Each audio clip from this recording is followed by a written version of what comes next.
वंदे मातरम। सत्ता के टेम्परेचर में आपका स्वागत है। मैं हूं परविंदर गोस्वामी और आज हम आपके साथ बात करेंगे उन अभिभावकों की समस्याओं के बारे में जो बता रहे हैं कोरोना काल में बच्चों की फीस नहीं दे पा रहे हैं। स्कूल ने अपनी ऊंची फीस मांगी तो प्रतीक के तौर पर भिक्षा लेने निकल पड़े, पर स्कूल को भी, बहुत सारे स्कूलों की भी मजबूरियां हैं। आखिर समाधान क्या हो, क्योंकि लगातार मांग हो रही है, लगातार कोरोना की मार भी है, लेकिन दोनों तरफ अलग अलग हम कहेंगे एंगल हैं। एक तरफ ये कहा जाता है कि हमारे यहाँ भी टीचर हैं, ड्राइवर्स हैं, उनको तनख्वाह देनी है। दूसरी तरफ वो अभिभावक भी हैं जो ये परेशान है कि आखिर कोई कार्य नहीं हो रहा, कोई काम धंधा नहीं है, बच्चों की फीस कहां से दें।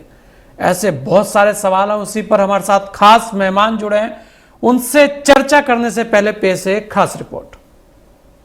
कई बार जो है मांग कर चुके हैं उत्तर प्रदेश सरकार से कि अभिभावकों को फीस में रियायत दी जाए, लॉकडाउन पीरियड की फीस माफ़ कर दी जाए, क्योंकि स्कूलों का भी खर्चे कम हो रहे हैं, लेकिन सरकार कहीं नहीं सुन रही है हम लोगों की। कोरोना के संकट काल में एक तरफ जहां पूरा देश, हर वर्ग पीड़ित, चिंतित और प्रभावित है, वहीं दूसरी तरफ अभिभावक भी इससे प्रभावित हैं।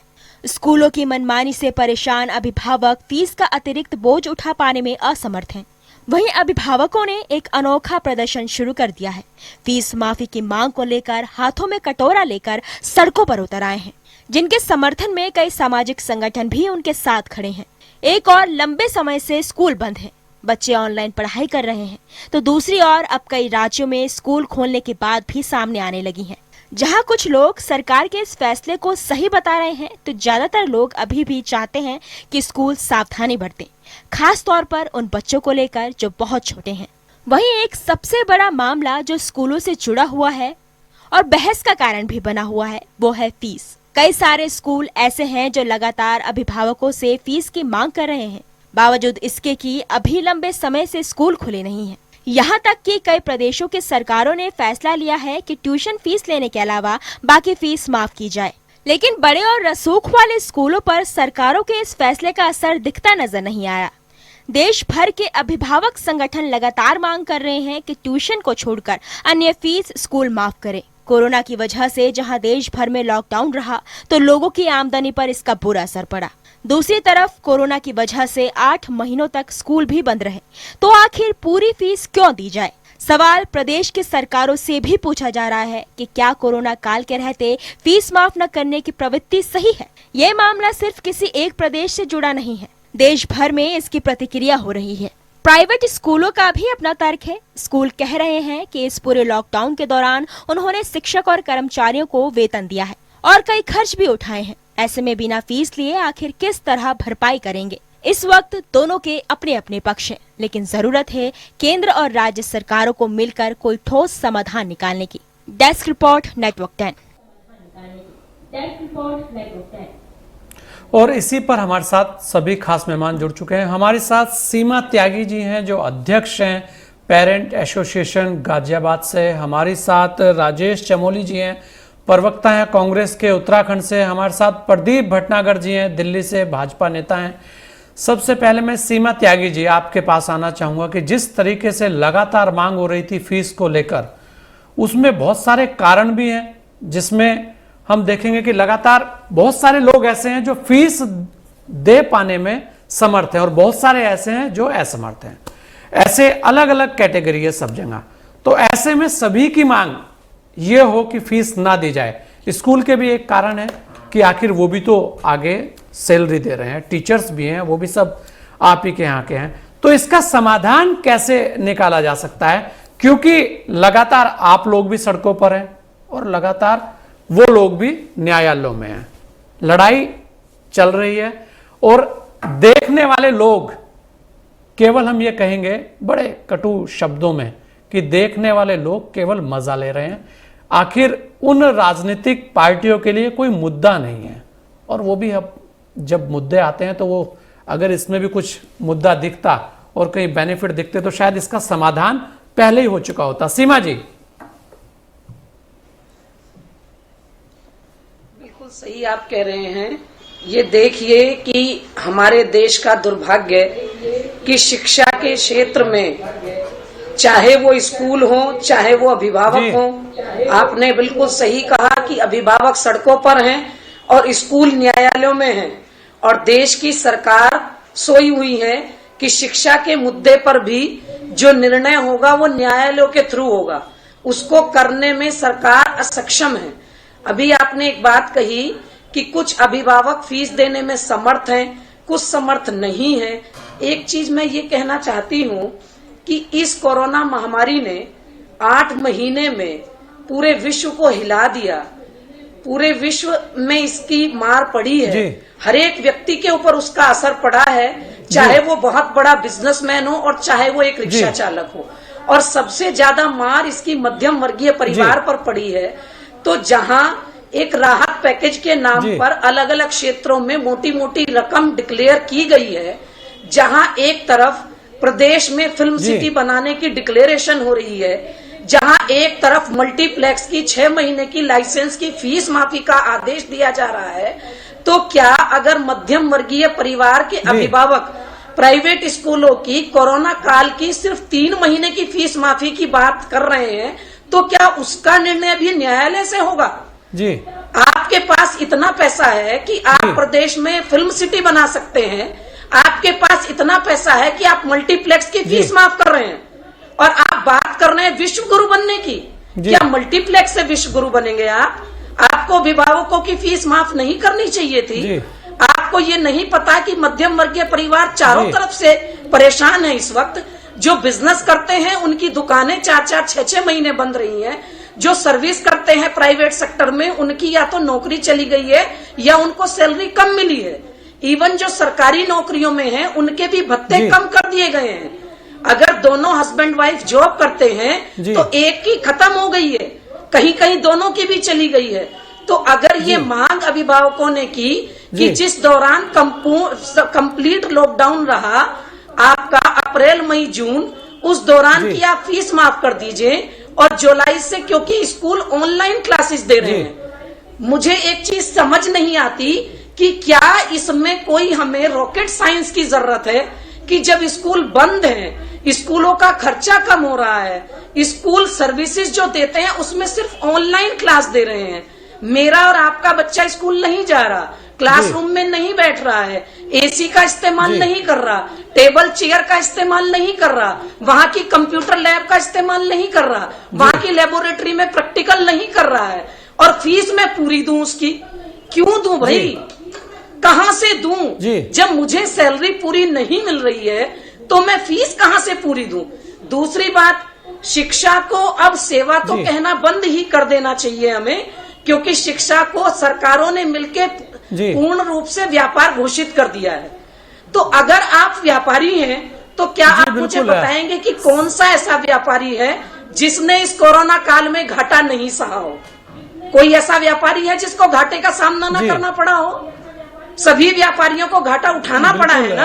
और दूसरे, अभी आप कह रहे थे कि स्कूलों की अपनी मेरा आपसे हो रहा है सीमा जी, एक बहुत छोटा सा एक सवाल है सीमा जी मेरा एक सवाल है। आपकी सारी बातें सही हैं, उसमें कोई दो राय नहीं है कि ये बिल्कुल सच्चाई है और धरातल पर जो स्थितियां हैं वो आपने पेश की। लेकिन मेरा एक इससे अलग हटके एक सवाल है सीमा जी, क्या अभिभावक एसोसिएशन ने सरकार से, कोई भी सरकार है, केंद्र सरकार है, राज्य सरकार है, हर जगह की, क्या ये भी मांग की है कभी कि प्राइवेट स्कूलों के अंदर व्यापार हो रहा है, आप सरकारी स्कूलों की स्थिति थोड़ी बेटर कीजिए, हम लोग अपने बच्चे वहां पढ़ाएंगे और उसके जितनी फीस हम वहां देने को भी तैयार हैं, अगर इस तरीके की आप सुविधाएं हमें देते हैं। ये मांग करने के लिए कितना समय लगेगा? और क्योंकि मैं देख रहा हूं हमेशा एक मांग होती है फीस प्राइवेट स्कूल, लेकिन कभी भी पेरेंट्स एसोसिएशन हर जगह की ये मांग नहीं करती सरकार से कि आप, बिल्कुल सीमा जी मैं उसी का जवाब लेना चाह रहा हूं कि भाई आप ये भी तो मांग कीजिए ना कि जो सरकारी स्कूलों के हालात हैं उन्हें सही कीजिए, हम बच्चे पढ़ाएंगे, अपने आप प्राइवेट का जो व्यापार है जो स्कूलों का बंद हो जाएगा। एक बार शुरुआत तो कीजिए, देखिए तो कि वास्तव में कहीं ना कहीं कोई बड़ा समाधान निकल के आ जाए और जो ये शिक्षा के नाम पर व्यापार चल रहा है ये बंद हो जाए। जी सीमा जी। बिल्कुल, मैं आपको इस बात को आपको एग्री करती हूं बिल्कुल, और हम लगातार इस चीज की मांग कर रहे हैं। और थोड़ा सा टाइम देंगे तो मैं आपको बताऊंगी, जब कोरोना काल शुरू हुआ था तो हम बताइए। के DIOS सर के पास बैठे थे और मैंने उन्हें एक पॉइंट ये दिया था, इसको अदरवाइज ना लें और राजनीतिकरण ना करें जी। मैंने ये कहा था कि इस वक्त पार्षद से लेकर और राष्ट्रपति भवन तक बीजेपी का राज है, तो क्या इस कोरोना काल में ऐसा नहीं हो सकता कि जो हमारे सरकारी स्कूल हैं उन सरकारी स्कूलों में एक टाइम पीरियड के लिए 2 साल 3 साल के लिए CBSE बोर्ड की मान्यता दिलवा दी जाए, और जो बच्चे फीस नहीं भर पा रहे हैं, हम पेरेंट जो नहीं दे पा रहे हैं DPS की या रायन की या नेहरू वर्ल्ड की फीस, हम अपने बच्चों को उन स्कूलों में पढ़ा लेंगे जी। और जो स्कूल उन टीचर्स को निकाल रहे हैं, जैसे DPS इंदिरापुरम ने 70 टीचर्स को निकाल दिया, उन टीचर्स को सरकार उन स्कूलों में रख लें जी। मैं DPS की 15,000 फीस देने में सक्षम नहीं हूँ, लेकिन वही टीचर जब मुझे सरकारी स्कूल में पढ़ाने को मिलेंगे तो मैं 5,000 फीस आराम से दे सकती हूँ।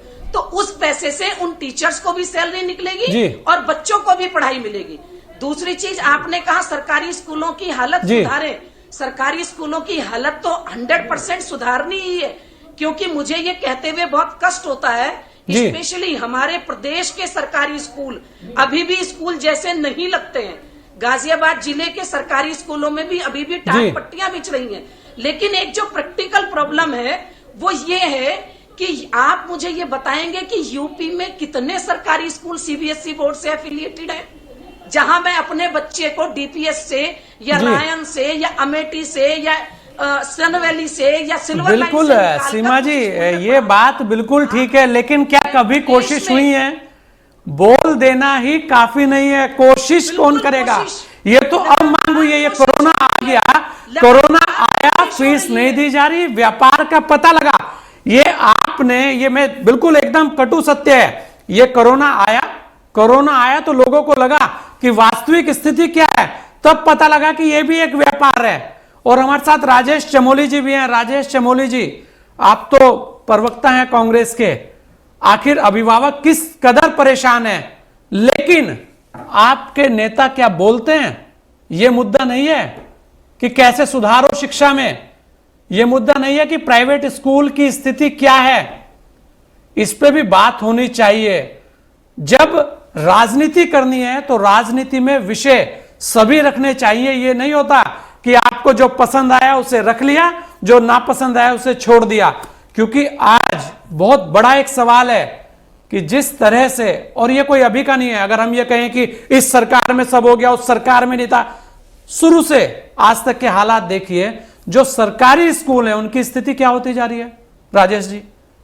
तो प्राइवेट स्कूल तो आएंगे ही आगे, और खाली प्राइवेट स्कूल को दोष दे दें, अरे भाई जब व्यवस्थाएं नहीं है, कोई व्यक्ति एक स्कूल बना रहा है तो बहुत कुछ खर्च करता है, बहुत व्यवस्थाएं देता है, तब जाके स्टूडेंट्स वहां आता है, बहुत सारी फैसिलिटी देनी पड़ती है। राजेश जी। बिल्कुल परविंदर जी, देखिए मैं कई बातों तक सीमा जी से भी सहमत हूँ और आपकी इस बात का भी जरूर जवाब दूंगा कि हमने देश भर में जब ये फीस वाली बात आई थी तो पूरे देश भर में, चाहे यूथ कांग्रेस हो, NSUI हो या मेन कांग्रेस हो, तमाम सरकार से लगातार हमारे राष्ट्रीय अध्यक्ष माननीय राहुल गांधी जी ने भी तमाम सुझाव दिए कोरोना के वक्त कि इस वक्त जो डायरेक्टली अगर हम जो देश की जो जनता है, जो गरीब जनता है, मध्यम वर्गीय लोग हैं, उनके अकाउंट में अगर डायरेक्ट जो पैसा अगर डालते हैं तो निश्चित रूप से जो ये समस्या आज हम फेस कर रहे हैं, अगर सरकार इसको लागू करती तो निश्चित रूप से ये जो समस्या का निराकरण होता। आप देखिए, ये तय है कि कोई भी जब भी आपदा आई है तो सरकार का दायित्व बनता है हर कार्य के लिए। सरकार की अहम भूमिका होती है कि वो किस प्रकार से लोगों के साथ सामंजस्य बिठा के, और जो स्कूल हैं उनके साथ सरकार की जिम्मेदारी थी। कोई एक सरकार बताइए राजेश जी जिसने किया हो ऐसा? देखिए मैं किसी भी एक राज्य की? बिल्कुल परविंदर जी, देखिए मैं अभी बताता हूं कि ओडिशा में हुआ क्या कि ओडिशा में सरकार ने कहा था कि फीस माफी का, तो देश भर में सबसे पहले ओडिशा ऐसा राज्य था जहां फीस माफी की बात हुई थी, सरकार ने कहा था। और उसी रोल मॉडल को उत्तराखंड सरकार ने भी 30 अप्रैल को, हमारे जो शिक्षा मंत्री है उत्तराखंड के, उन्होंने भी कहा था कि उत्तराखंड में फीस माफी होगी। और बढ़ चढ़ के विज्ञापन तमाम समाचार पत्रों में, चाहे सोशल मीडिया हो, माननीय मुख्यमंत्री जी का जो राज्य का मुख्यमंत्री जी का जो पेज है उस पर भी डाला गया था कि उत्तराखंड में फीस, अभिभावकों को फीस नहीं देनी पड़ेगी। लेकिन क्योंकि मैंने बताया नहीं कि आप जैसे सीमा जी भी कह रहे हैं, आप भी कह रहे हैं कि भाई शिक्षा का व्यापारीकरण हो चुका है, बाजारीकरण हो चुका है पूरा, तो बड़े बड़े स्कूल्स ने सरकार पर प्रेशर डाला। उसके बाद 15 से 20 दिन बाद उत्तराखंड के जो शिक्षा मंत्री, उनका बयान आया कि भाई स्कूल में जो स्टाफ है, कर्मचारी है, उनका अगर उनके परिवारों के बारे में भी हमें सोचना चाहिए। हम ये नहीं कह रहे हैं, हम तो इस बात पे एग्री हैं कि वहां भी कर्मचारी है, लेकिन सरकार एक फॉर्मूला, सरकार देखिए महाराष्ट्र, केरला नहीं, पवित्र देखिए, ये तो तय है कि कोई भी नीति, अगर कोई कोरोना की पूरी नीति देश के प्रधानमंत्री जी ने निर्धारित की थी कि किस टाइम लॉकडाउन होगा, किस टाइम क्या क्या दिया जाए, किस राज्य को क्या दिया जाए। सरकार ने अभी तक जीएसटी के पैसा नहीं दिया। किस प्रकार राज्य चलेंगे? राज्यों की स्थिति देखिए ना, राज्यों के पास तमाम संसाधनों की कमी थी।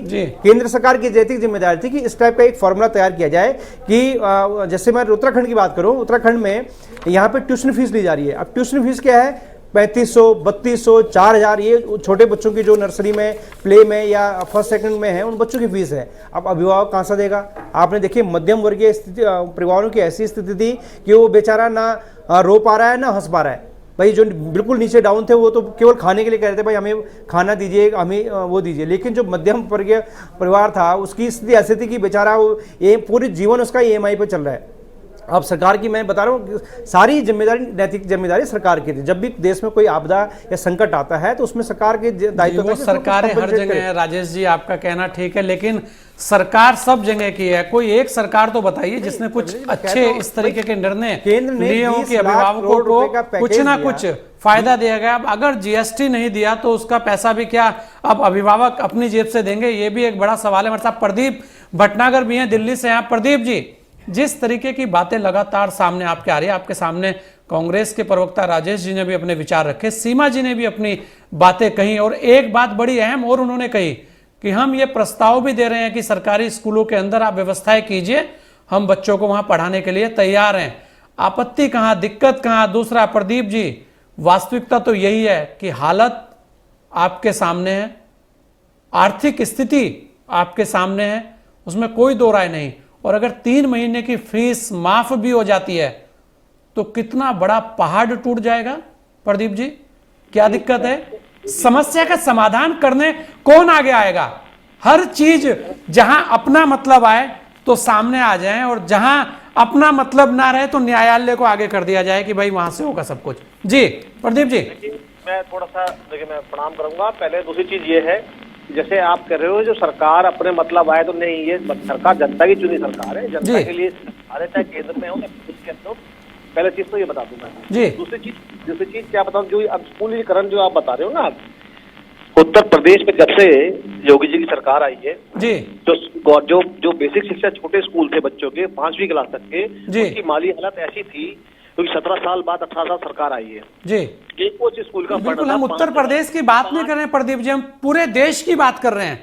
अभिभावक पूरे देश में परेशान है, आप भी परेशान होंगे, लेकिन कहते हैं ना कि वो दर्द बयां करने की स्थिति में नहीं है। जी बताइए प्रदीप जी। सुनिए, मैं थोड़ा सा, मैं 2 मिनट में खत्म कर रहा हूँ, मैं आगे भी आ रहा हूँ जी। देखिए उस स्कूल का क्या हाल था उत्तर प्रदेश के अंदर, उसका 1 साल का जो फंड था ना, वो 5000 रुपए था जी। गवर्नमेंट छोटे बच्चे जी, एक मिनट थोड़ा सा सुनिए जी, बोलिए प्रदीप जी बोलिए जी।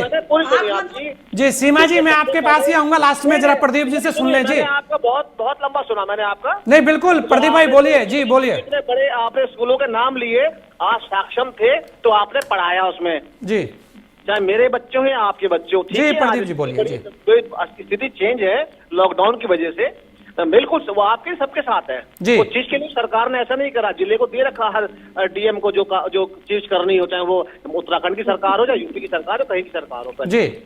जो स्कूल की बात कर रहे हो, कंडीशन आइए देखें ना पहले क्या थी जी। कांग्रेस ने क्या दिया क्या लिया, समाजवादी पार्टी ने क्या दिया क्या लिया जी। इतने बड़े प्रदेश के अंदर सरकार ने सबसे पहले आते छोटे स्कूल, जो बच्चे हमारी नींव है, उसके लिए काम किया। उनके स्कूल की व्यवस्था, पेंट पुताई, प्लास्टर। देखिए उदाहरण दे रहा हूँ, राजधानी से दिल्ली से सटा हुआ कौशाम्बी क्षेत्र है जी, वहाँ पे एक प्राइमरी बच्चों का स्कूल है सरकारी जी, उसके 2 क्लासों का लेंटर टूटा हुआ और उस लेंटर को ठीक कराने के लिए सरकार पे फंड नहीं जी। वो भी देखा है हम लोगों ने जी। और आज के स्कूल भी देखे, सीमा जी हो चाहे कांग्रेस के प्रवक्ता हो, इस प्रदेश के अंदर या अन्य जगह स्कूलों क्या है जी। देखिए लॉकडाउन, देखिए ऐसा है, शिक्षक हो या शिक्षा हो, सबके विषय में सोच रही है सरकार, ऐसा नहीं है कि जहाँ स्कूल की बात आती है, अभी जैसे इन्होंने बताया कि कितने सारे 70 वो निकाल दिए, शिक्षक निकाल दिए प्राइवेट स्कूल से। जी देखिए, स्कूल ने भी कहीं भी अपनी ट्यूशन फीस बहुत चीजें माफ करी हैं जी, क्योंकि उनको भी आगे फीस देनी है। अगर उन्हें भी जो ट्यूशन फीस जिन्होंने मिनिमम मांगा है, ना वो ट्रांसपोर्ट ले रहे हैं, ना वो ट्यूशन फीस के सिवा कुछ नहीं ले रहे स्कूल। कुछ स्कूल गुंडागर्दी कर भी रहे हैं। सुनिए सीमा जी, सुनिए जी सीमा जी, सुनिए प्रदीप जी, शायद आपके पास इंफॉर्मेशन सही नहीं है। प्रदीप जी बोलिए, सीमा जी सुन रही हैं। सीमा जी इसके बाद आप जवाब दीजिए। जी सीमा जी सुन लीजिए। जी प्रदीप जी बोलिए। जी, कहीं कुछ स्कूलों ने गुंडागर्दी भी दिखाई जी पेरेंट्स के साथ, तो उसके जिला अधिकारियों, जैसे सीमा जी बता रही है इंदिरापुरम क्षेत्र में शायद रहती हैं, और मैं ये बता दूं कि वहाँ जिन्होंने जिला अधिकारी शिकायत करी है तो उन पे एक्शन भी लिया गया है। खेतान पब्लिक स्कूल पे भी एक्शन लिया गया है, इंदिरापुरम पब्लिक स्कूल पे भी लिया गया है, यहाँ तक सीलिंग तक हो गई थी। ये भी माननी पड़ेगी सरकार ने एक्शन लिया है नहीं लिया है। जब भी सरकार पे कोई इन्होंने एप्लीकेशन कुछ गुहार लगाई है, उस काम उस पर हुआ है।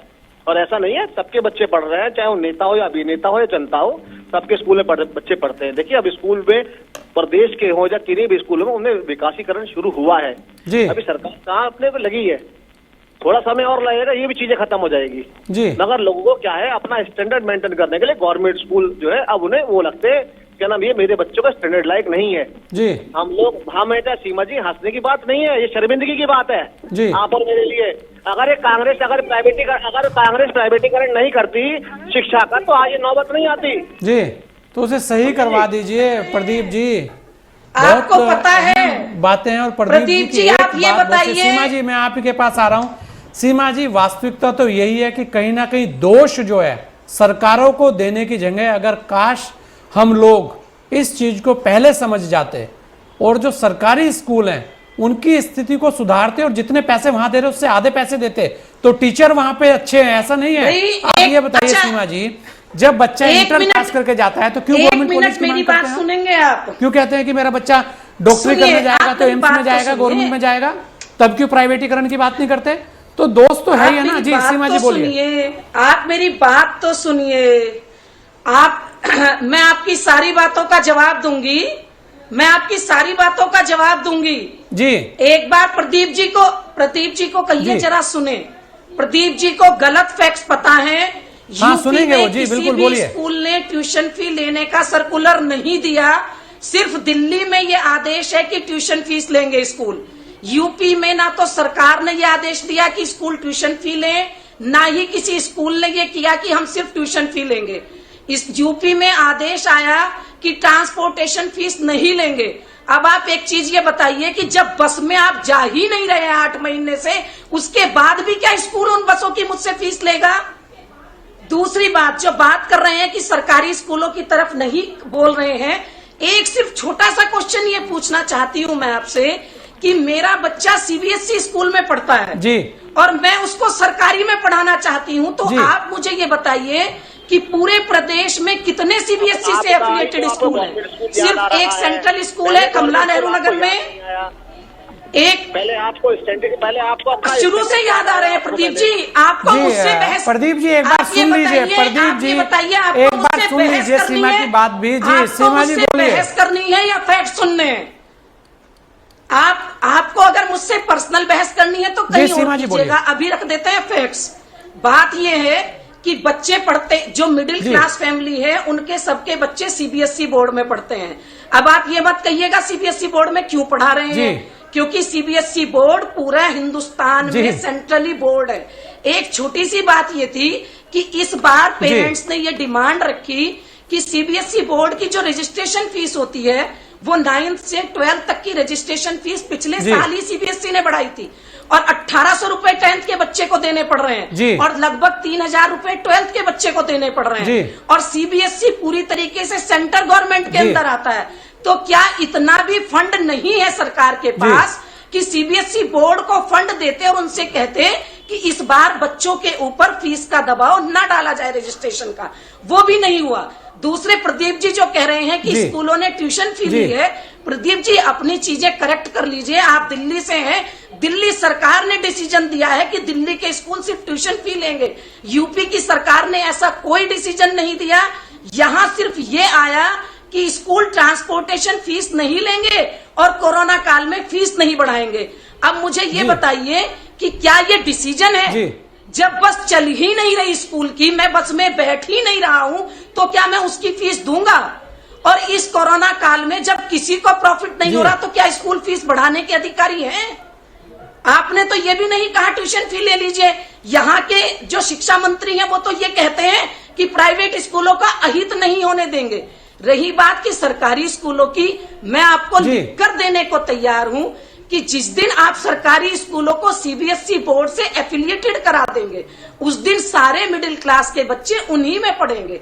और ये लड़ाई आज की नहीं है, कोरोना काल की नहीं है, ये लड़ाई सीमा जी की पिछले 6 बहुत ही साल से तो अच्छी एक ये बात है। उन्होंने बड़े सहज हम कहेंगे अपना स्वीकार किया है कि कहीं ना कहीं गलतियां हैं, और गलतियां दोनों स्तर पर हैं। और प्रदीप जी, राजेश जी, सोचना चाहिए हम लोगों को भी कि वास्तव में धरातल पर स्थितियां क्या है, देखनी चाहिए कि अभिभावक क्यों परेशान है। अगर वहां पे भी आप कैटेगरी कर दीजिए, बहुत सारे मानक बनाते हैं, आप बना दीजिए मानक कि सीमा जी सुन लीजिए, बिल्कुल सीमा जी सुन लीजिए, हम वही बात रख रहे हैं कि कहीं ना कहीं एक बार ये बात होनी चाहिए कि जो बच्चे जिनके पेरेंट्स वास्तव में उनके पास स्थिति नहीं है, उनको आप एक कैटेगरी में लाइए, उनको देखिए कि क्या वास्तव में उनके ऐसी स्थिति है कि वो फीस दे पाएंगे या नहीं दे पाएंगे। ये स्कूल के लिए कोई बड़ी बात नहीं है। और कहीं ना कहीं स्कूल को अगर 3 महीने का कॉम्प्रोमाइज करना भी पड़ता है तो कितनी बड़ी आफत आ जाएगी। ऐसा नहीं है कि सबके लिए, भाई जिसको तनख्वाह सैलरी मिल रही है, जैसे सरकारी कर्मचारी है, कहा गया है कि सबको सैलरी मिली, आप उनसे ले लीजिए। अगर जो ऐसे लोग हैं मध्यम वर्गीय जिनकी सैलरी भी आप ये देखें 25 से 30% सैलरी काट दी गई है, उसके बाद भी वो परेशान नहीं होगा तो क्यों नहीं होगा जी? होगा ही। वो इतने दिनों से वो लोग सड़कों पे हैं तो कुछ तो कारण हो गए। आखिर देखना चाहिए, देखेगा कौन? सरकार जो है वो केवल सरकार ही नहीं है, वो भी एक अभिभावक है हमारे, तो कहीं ना कहीं उनको भी सोचना चाहिए। और आप सभी लोगों का बहुत बहुत धन्यवाद। और आज के विषय में जिस तरह से सबने अपनी राय रखी, सभी बातें बताई, वो अपने आप में बड़ी अहम है कि आखिर आज कोरोना जैसी महामारी में जहां पूरा विश्व परेशान है, पूरा विश्व इससे लड़ रहा है, ऐसे में अभिभावक फीस की लड़ाई लड़ रहे हैं क्योंकि उनके हालात भी बड़े दुखद हैं। ऐसे में कहीं ना कहीं कुछ निर्णय तो होने चाहिए, भले ही वो निर्णय ऐसे हों कि भाई कुछ लोगों को उस कैटेगरी में रखे कि ये फीस देंगे या ये दे पाएंगे, और कुछ लोगों को भी समझना चाहिए जो दे सकते हैं उन्हें फीस देनी चाहिए। और जैसे कि सीमा जी ने भी कहा कि 3 महीने की फीस को लेकर ही सबसे अहम विवाद है। ऐसे में स्कूलों को भी सोचना चाहिए कि ये सब आप ही के पार्ट्स हैं, ये भी आप ही के लोग हैं, इनके बच्चे भी आप ही के यहाँ हैं, कल वो भी बड़ी जगह जाएंगे, सब आप ही के स्कूल का नाम होगा।